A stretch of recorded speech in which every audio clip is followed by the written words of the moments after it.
Good afternoon. Let's see.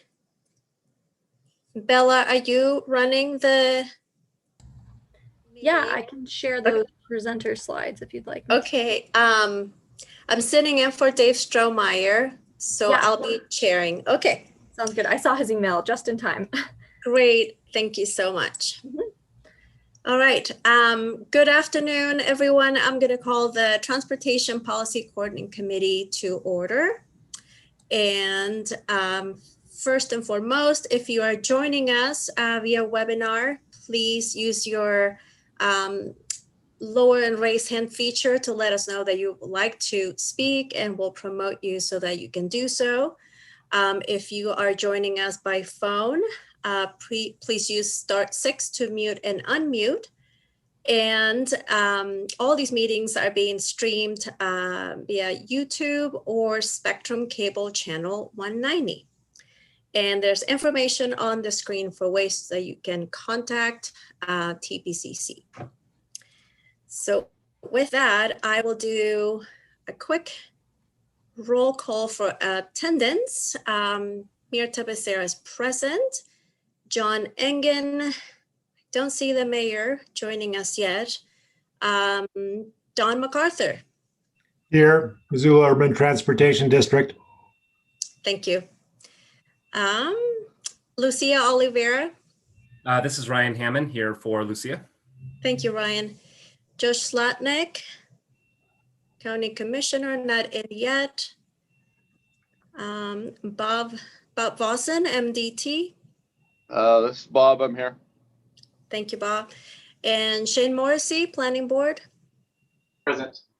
Thank you. And Debbie Johnston with MCCHD. Here. Thanks. Great.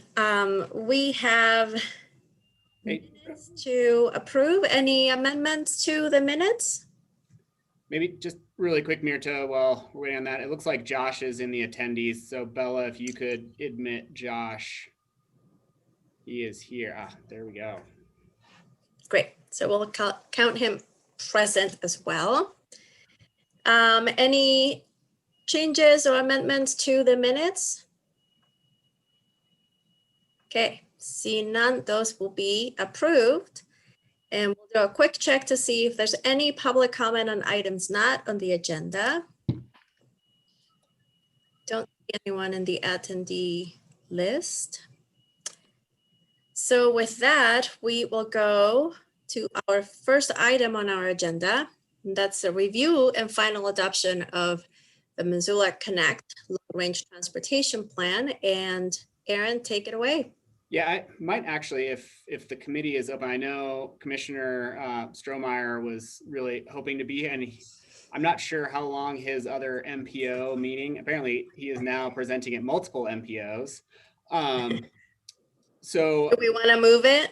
I thought maybe we could just, a recommendation would be to take the agenda sort of in reverse order from what's listed. I think it will be the first two, or the other two agenda items will be fairly quick, but it might give us a couple of minutes to get Commissioner Slotnick here before we start on that one, if that works for the rest of the committee. It's okay with me. If anyone has an objection to that, please raise your hand or let us know.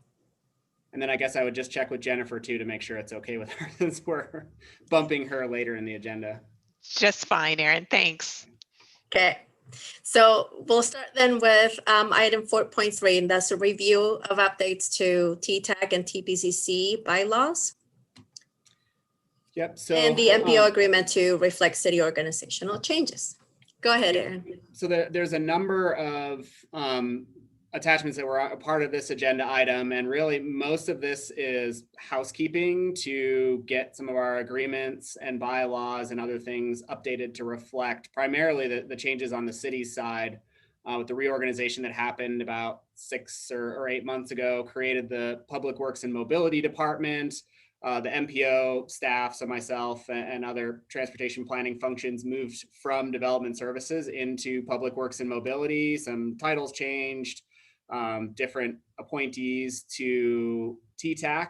So there are a few changes to TTAC bylaws in terms of membership, and then who is signing various agreements, and references to those various departments are all included. So there's a number of agreements, or well, there's the TTAC bylaws and TPCC bylaws that are really just changing those titles. So it's really an administrative, and so looking to get those approved, and then we'll update them and get those reposted or sent out to folks just so they're current.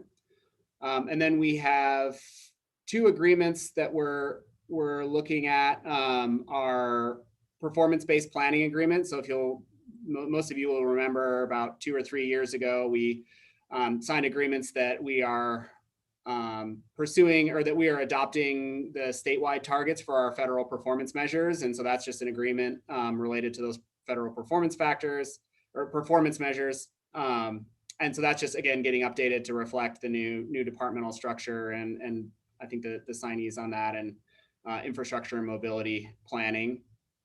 And then we have our memorandum of agreement for the Metropolitan planning process. So that's the agreement that essentially designates the planning board as the MPO, and then that gets then delegated to, or the authority for the MPO and decision making gets delegated to TPCC. That's another one where we're just updating titles and references to the correct departments. So no substantive changes there. Just bringing those 2 agreements are largely being brought to TPCC, just to let you know. They get signed by city, county, and mountain line representatives rather than TPCC. And then finally, we have a PL agreement that we are updating. It's been a while since we've updated the PL agreement. It's bringing it current. It doesn't really change anything related to our process or funding that's available, but it sort of sets out officially sort of how PL funds are being distributed through the MPO to fund the work that's outlined in the Unified Planning Work Program. So that is largely administrative agreement. Again, that one is signed by the city, the county, mountain line, MDT, just to make sure we're all clear on how those PL funds are going to be administered, what our requirements are on the MPO side, and as the city staff who are administering those funds on behalf of the MPO. And then, sort of typical federal language around non-discrimination and reporting and invoicing, and sort of how those funds are being reimbursed to the city for expenses incurred on behalf of the MPO. So it's a fairly straightforward agreement. Again, having that here included in all this as a courtesy to TPCC, just to let you know that we're getting these agreements updated, and hopefully we will be good on these for a while, and there won't be any other major reorganizations, but you never know, a couple of years we could come up with a different and better departmental structure. So we'll tackle that as we need to. So that's all I have on this. I think we would, for the bylaws, we would take a motion, or would be good to have a motion and approval of the TTAC and TPCC bylaws, and updating those to reflect the new department structures. So we would need that motion because we don't have it as a recommended motion right now, correct? Yeah, sorry, and I think that just got left off. But I think the motion would just be to approve the changes to the TTAC and TPCC bylaws as presented or as amended by TPCC. Okay, so So moved. thank you. Who would like to second that? I'll second that. Great, thank you, Josh. Any questions or comments from the public on that motion? I don't see any. Okay, so Bella, could you do a roll call vote, please? Yeah, sure can. Do you want me to list one by one, or do you guys just want to say yay or nay? I'm sorry, we can just say yeah or nay. I'm on city council mode for running the meeting. Yeah, no So, worries. whatever's easier. Can I just get a yay or nay that we are moving to approve the updates to the bylaws and MPO agreements to reflect city organizational changes? That sounds good. All right. Go ahead. Yes. All of those voting yes, please say yes. Yes. Yes. Perfect. Thanks. Thank you. Erin, I was going to say, hopefully, no more reorganizations will have a longer name for certain departments. We could certainly add a couple sentences to our departmental names at this point. So, yes. Yeah. Mirta, are you going to ask for any no's? I don't think there are any, but it might be good. See if Thank there's you, any.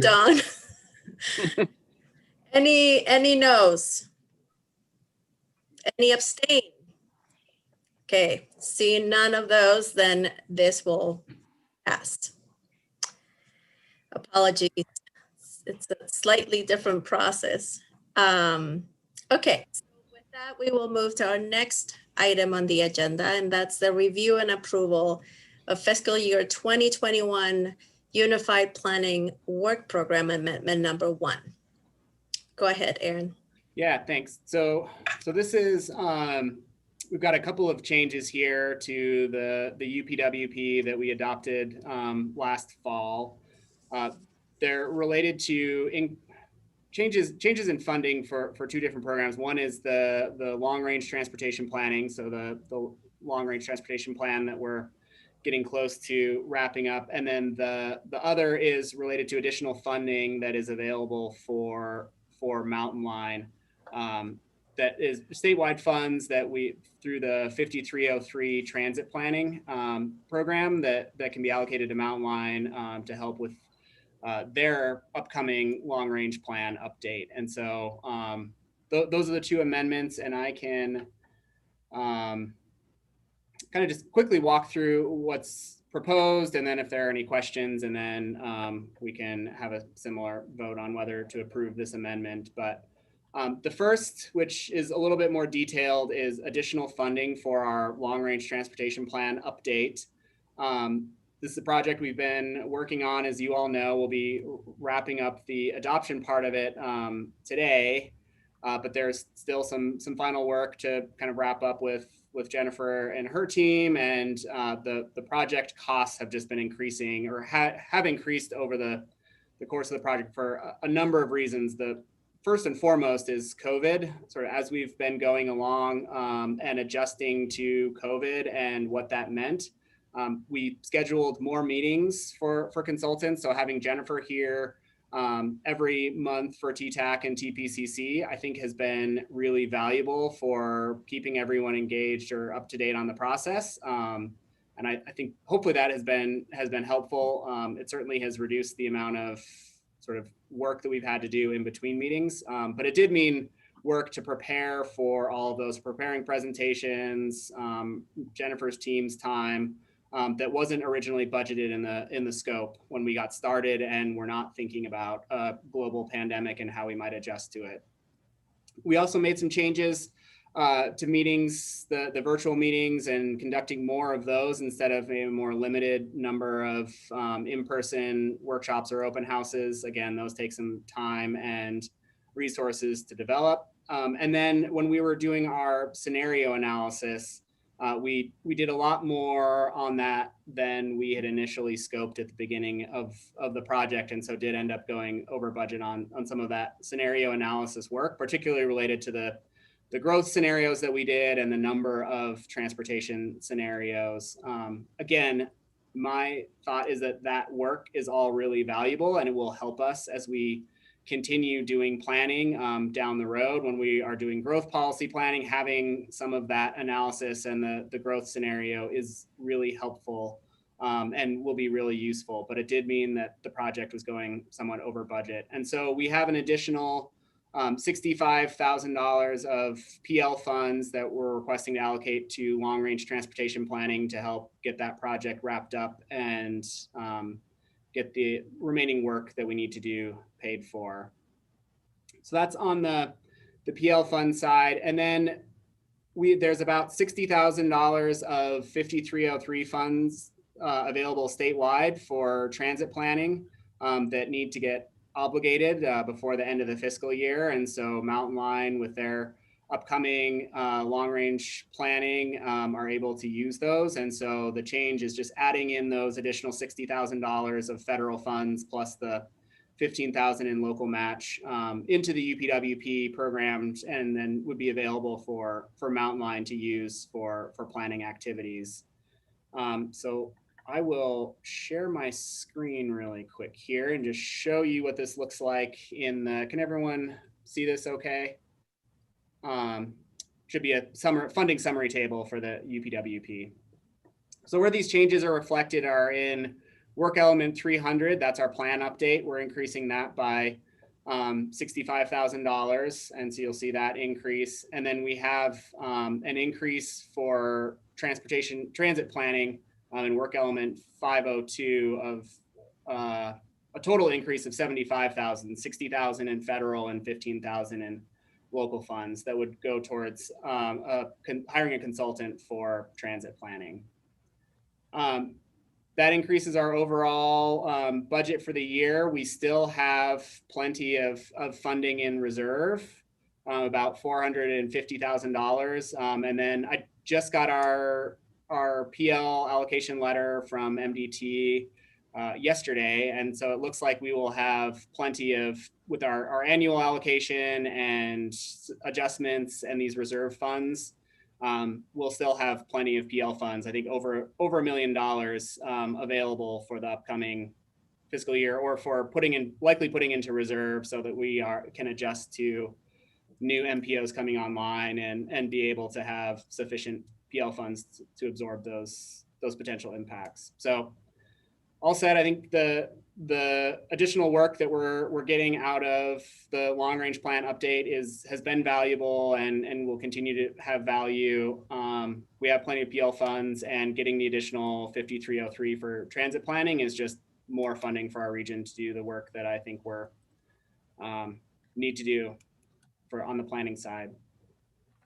So hopefully that all makes sense to everyone. Happy to answer any questions or provide any clarification. But I think the detail is all there in the memos and associated materials. So happy to answer any questions or take any comments. Thanks, Aaron. Any questions from members?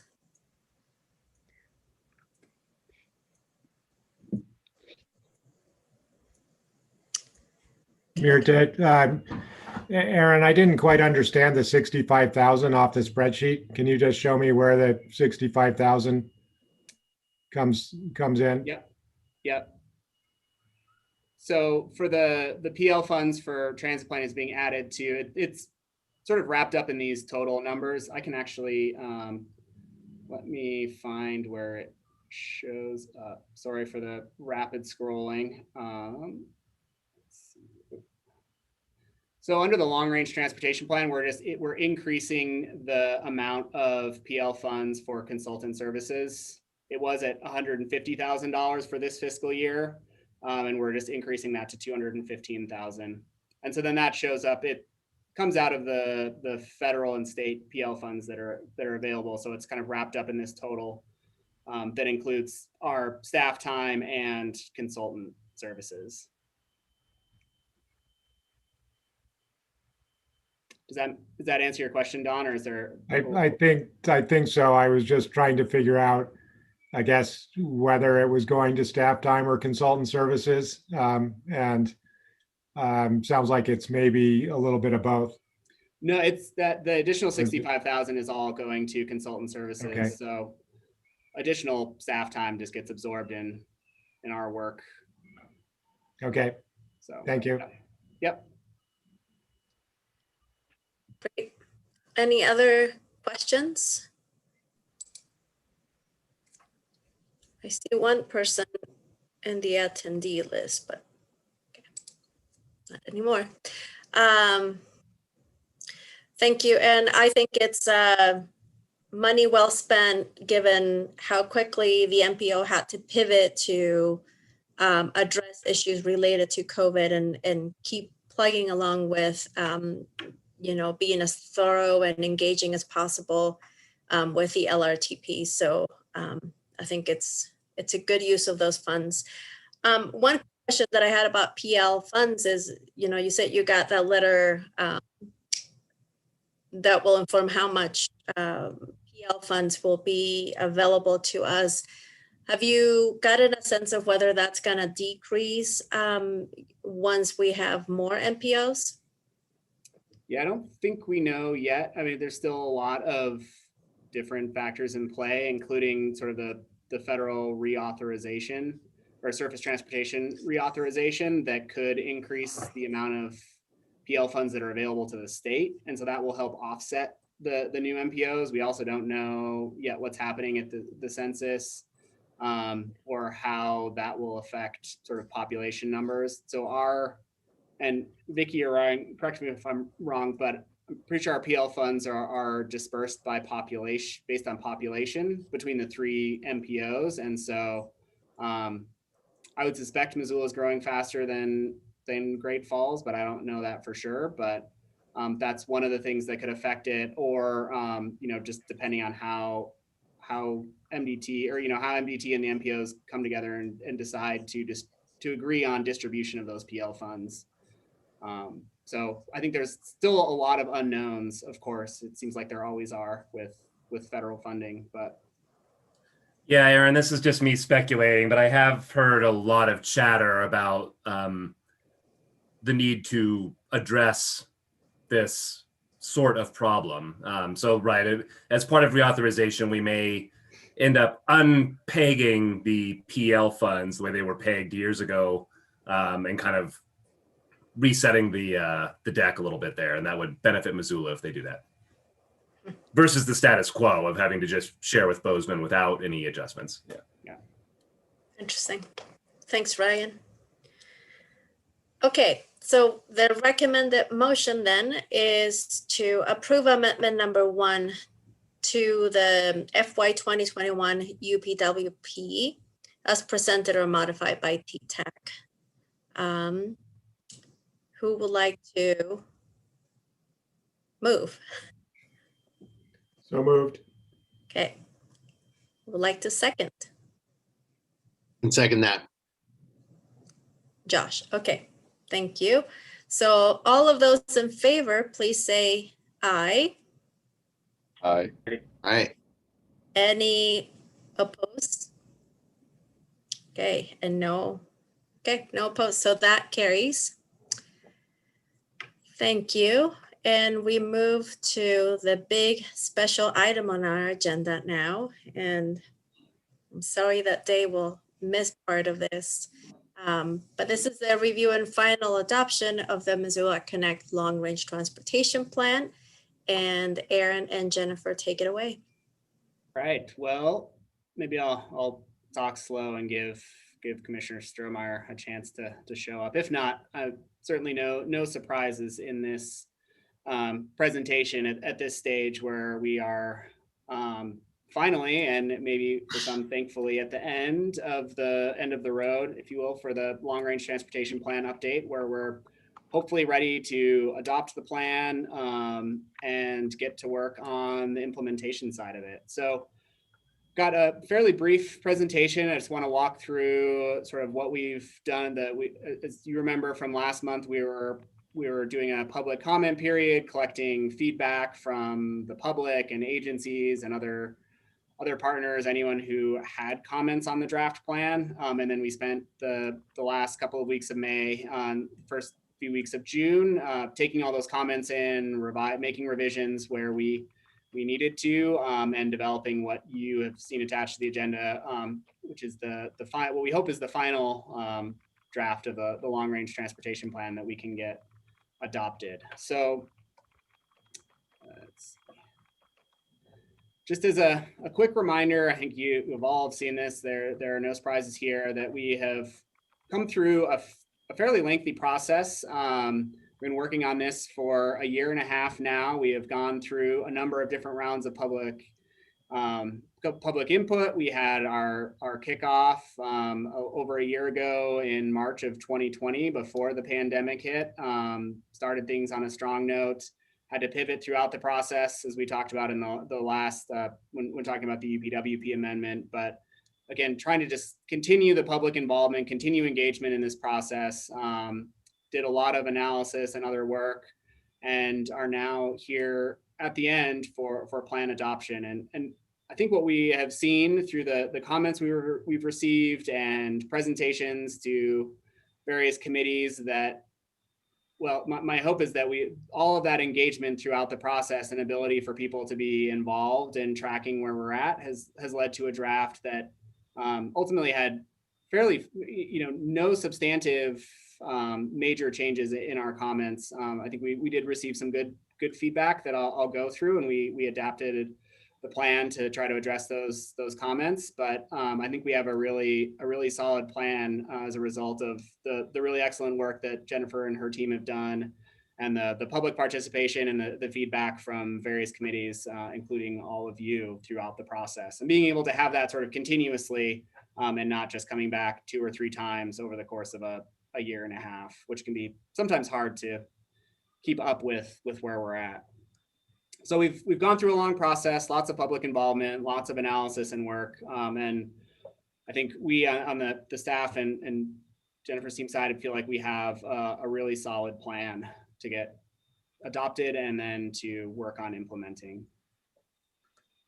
So for adoption, there are some requirements for adopting a long-range transportation plan with the MPO. We do have a 45-day required notice. We did that through a legal ad, which I'm honestly not sure who reads legal ads these days, but we do still put that out there if there are any people paying attention. But we also provide a lot of notice through the website. We did a press release. We had social media, newsletters, various committee announcements. So there has been a fair amount of public notice that the draft is out there and that we were collecting comments. We had that open comment period in May, about a little over 3 weeks, where we had the interactive website where people could provide comments, and we received a number through that method, and we received some through email, and then others through just committee comments and feedback. And then finally, we had presentation to TTAC earlier this month for their recommendation for adoption and any final comments. So we've had just about almost 2 months worth of public engagement and notice around the draft plan. Throughout that period, we received about 100 comments total. Around 20 of those were on the interactive website, people providing comments directly onto the plan. And some of those were, pointing out issues that they wanted to see addressed in the plan, or some of them, and in fact, a lot of them were just comments about things that they liked in the plan, or positive aspects of it, which is always good to see, that people are not necessarily just providing critical comments or things that we need to fix, but we're really happy with what they saw and impressed with some of the work, particularly around the project spotlights. We'll talk a little bit more about those, but I think they've really helped illustrate what we're trying to do in this plan and give people something that's really approachable and in terms of the public and others interacting with the plan. And then we received a number of agency comments, both from city and county staff and from MDT. Those were really helpful in just making sure we had everything as accurate and as consistent as possible. And so those were really helpful. We made a number of changes based on those comments. And then we had a few via email, and then our various committees that we presented to in May had a number of comments and feedback that most of which we could address. There were a few things that we were not able to, or weren't necessarily appropriate for the long-range transportation plan. And so we've tried to note all of that. And then there were just some additional changes and comments that came from the project team, whether that was MPO staff on our side or from Jennifer and her team. And so we made some additional changes based on that feedback. So good comments overall. And so I think we've got a even better plan than we presented in May. Not a lot has changed, but there are some small consistent changes throughout that I think have helped improve the document. So what I thought I'd do today, rather than going through each one of those comments individually, is just to give kind of a general overview of some themes that we heard and how we tried to address those themes. All of the individual comments are in the last appendix in the plan. That's Appendix K. And so there's each comment we received, and then a response in terms of how we addressed it in the plan. And so if you want the detail of every specific comment, it's there. But I thought it'd be more helpful just to talk about some of these bigger picture themes that we found through the comments. And so the first one I'll talk about is related to transit, TOD, and land use. We had a number of comments sort of across the board from both the public and agencies and our committees about wanting to make sure we're really drawing appropriate connections between those three things. So how are we planning for transit in our long-range transportation plan, and how are those different elements in the plan connected? So there was a little bit of confusion about things like a transit first community, transit oriented development, mountain lines plans, how all of those things were related. And so we tried to go through and clarify that and make cross-reference where we need to, and just make it clear how transit fits into this plan, and particularly how land use and growth and transit are related and really critical for how our region is growing. We also emphasize some of the relationships with, as I mentioned, with land use. So thinking about and clarifying what transit-oriented development means, and thinking about our growth and how transit fits in. So sometimes that's as simple as showing future transit routes along with other transportation improvements in areas of growth, like the Swift-Duquesne area and North Reserve, Scott Street, to really highlight that transit is a core backbone of that future growth area and is going to be critical as we grow as a region.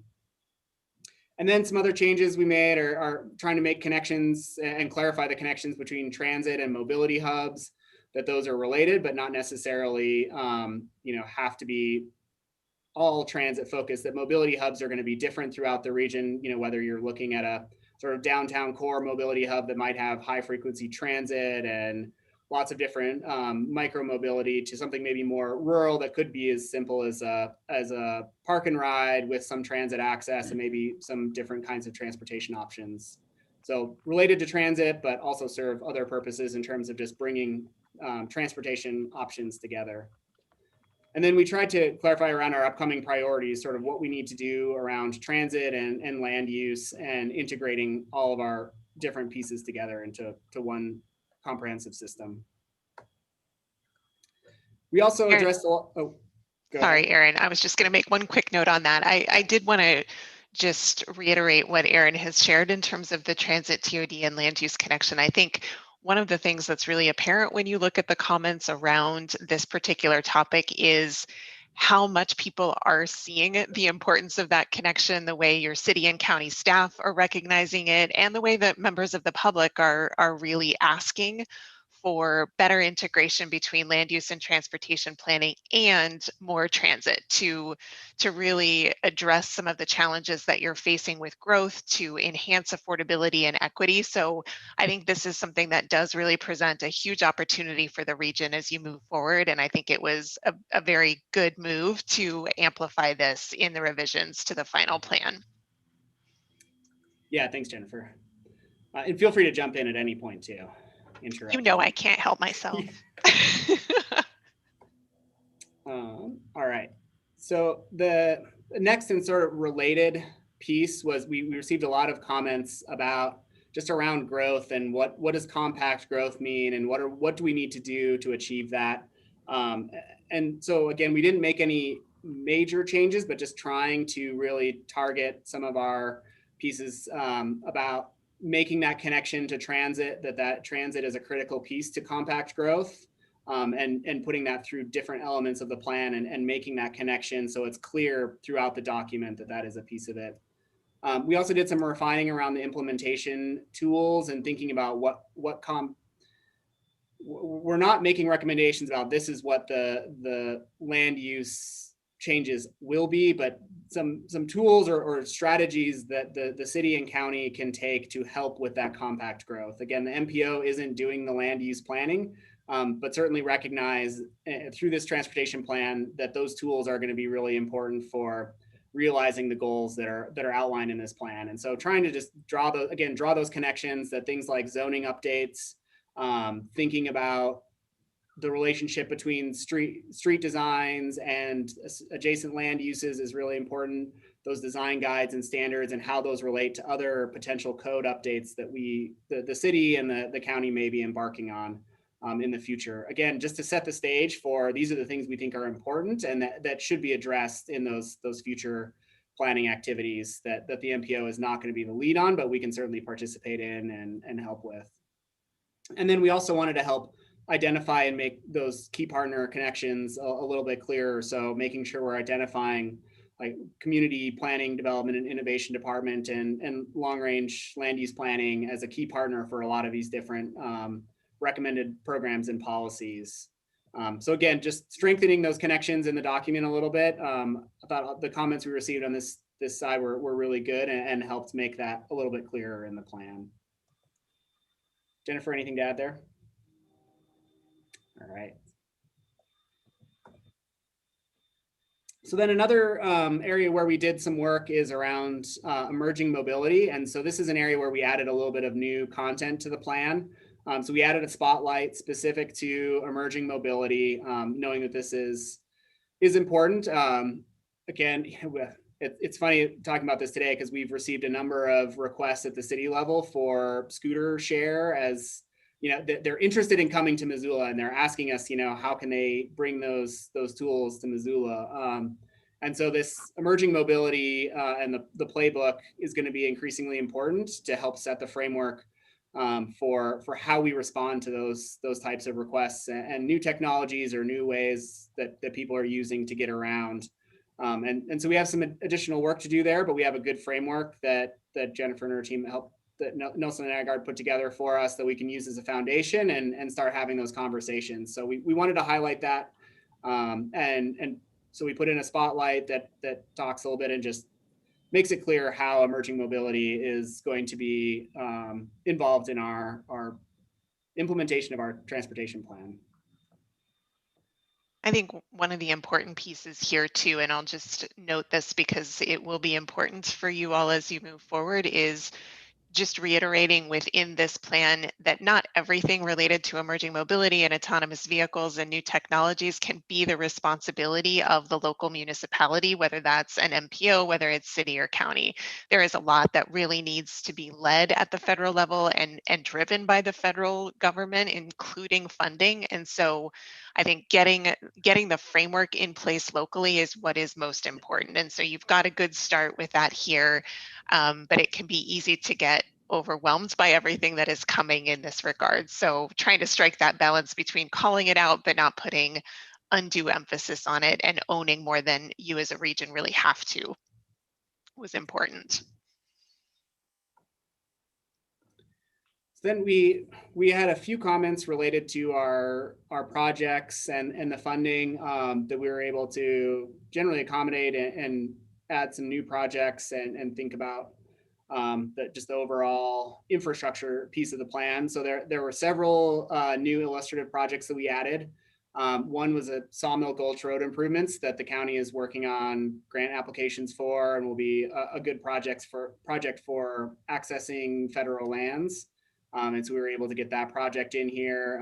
There were several MDT projects and clarifications around their priorities and upcoming activities. And then a small project, but a good idea. One of our online comments was suggesting a better connection from South Avenue to the Bitterroot Trail along Reserve Street. And so we added in a small project making that connection that I think will be a good one. And then we made some minor changes to the project list layout based on some feedback around how those were being presented, primarily in the appendices and separating out projects by type in addition to project by funding period. And so we'll have both lists in the long range plan so people can see those projects broken out in a number of different ways and just help with identifying projects. And then we added funding sources to each of the projects. This is a comment we received from MDT about making sure that we're taking our role of fiscal constraint and thinking about it. And so we have looked to make sure that there are enough eligible funding sources for each of the projects to be able to cover what we're calling our recommended project list. We didn't get into the detail of assigning specific dollar amounts from each of those funding sources, just because when you get down, it can be a lot of work to do that. And at the end of the day, most of these projects change before you actually get to the funding. And so those dollar amounts don't really mean much in the long-term planning. So we still have that fiscal constraint. We know that there's enough funding to do these projects and that there is eligible funding sources for each of the projects. And so adding that in, which will be helpful for planning as these projects come up or we get closer to being able to get a project into the tip, we'll know sort of which funding sources are available to help make that project happen. And on some of these, not all comments resulted in changes. We did receive some comments about either projects or timing. So there were questions, for example, about Brook Street and why is that project in the long-term funding as opposed to the near term, knowing that there's so much importance there. And so we tried to answer that in our response to the comments, but really it comes down to there not being enough. If we want to get Brook Street done in the near term, we're going to need grant funding, that there's just not enough local funds or federal funds available to make that project happen. And so if we want, so we want to have it in the plan as a recommended project, but that's why it's in the long term, that there just isn't enough funding until that 15 to 30 year period to get that project done. The expectation is that we will get grant funds and that we will get that project done quicker. And so I think that helps to illustrate the need for additional funds in this plan, is that some of those really key projects are not in the near term because there just isn't enough funding unless we find other sources. So that's something that we tried to identify, in the plan where we could. Certainly comments that we received, and something we're going to have to continue to talk about as we move the plan forward and continue to talk about the implementation side of it. So then that's how we address the comments we received and sort of the major themes and how we address them. We also have a residence guide that we put together and that was attached to the agenda. This is really intended to be just the introduction to the plan. There's not a ton of detail there, but it gives the broad overview of what are we doing with the long range plan? What is it? What is it intended to accomplish? What's generally included, and to help people understand what they might want to look at further. But something that you could hand someone in a meeting, it's not overwhelming. There's not a ton of detail that you could get lost in, but really tries to give the big picture. Here's what we're trying to achieve as a region through this long range plan. So again, hopefully will help us communicate the plan. I think, we spend a lot of time developing these plans and then not that much time communicating about them after they're adopted. And so this is something that we hope to do over the next 3 to 4 years, is to continue to talk about this plan and present it and make sure people understand what's in it and what we're trying to achieve, and that our decision making is really based on what's outlined in the plan. So something like this residence guide is really helpful to give to neighborhoods, sort of an intro to the plan. If they want more detail, they can certainly go there and find it, but really just to kind of get people interested and give them a sense of what's there.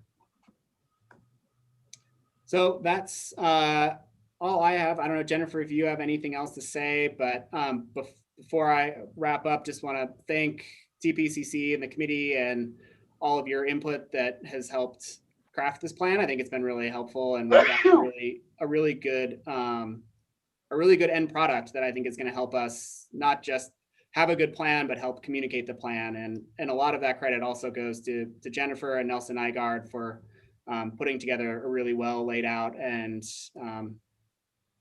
high quality plan, I think, at the end of the day. So yeah, Jennifer, anything else from you?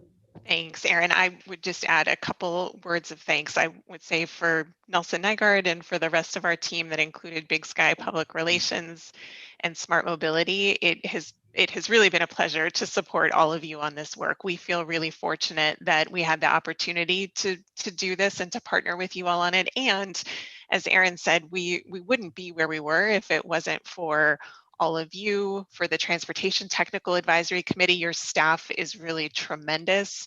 Also for our Long Range Transportation Plan Technical Advisory Committee and Citizens Advisory Committee, those folks participated throughout this process and had really great input at all of the key milestones. And then last but certainly not least is Aaron, Dave, John, and Charlie, your MPO team. They have done a tremendous job the whole way through and really been partners with us in developing this plan. So you should feel very lucky to have such great staff. And I feel a lot of confidence about how they're going to take this and move forward from here. So that is it for me. Thank you.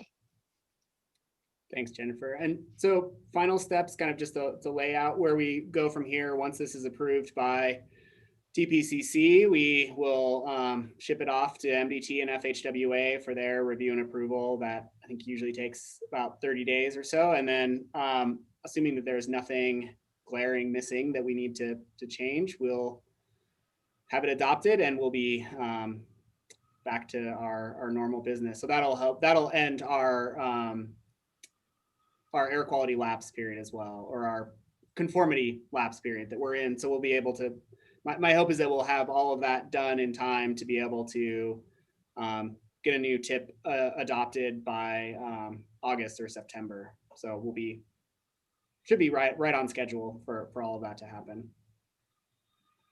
So with that, if there are any questions or comments or thoughts from the committee, I guess our hope is now is the time, and we'll wrap this plan up. It can feel a little bit anticlimactic doing it over Zoom, but we can have a long range plan party later in the summer, maybe. Thank you. Thanks, Aaron, and thank you, Jennifer, for all your work. Any questions from committee members? No one has a question. Ms. Becerra. Mr. Mayor, go ahead. Just raising my hand to note that I'm here. I apologize for being late. I'm somehow link impaired, and I very much appreciate Jennifer's praise for staff. Certainly my experience working with Jennifer and her team has been terrific, and our staff is indeed pretty fantastic.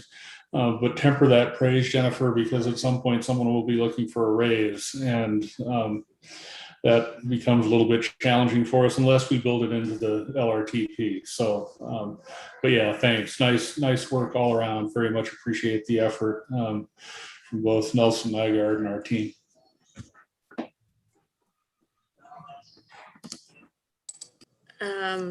Thank you. Yeah, I just wanted to say that every time we adopt a new plan, it feels like a momentous opportunity, but more so given the 2020 was extremely challenging in terms of trying to gather all the public input that's needed for a plan to be as successful as this one. And I have heard nothing but great things from people in the community about the process and about the plan. And I think it's been set up in a way that is going to be a good template for us to follow in the future. So truly appreciate all the work that has been put into it by everyone, staff, and certainly by the consultant team. So I really appreciate it and excited to have this adopted.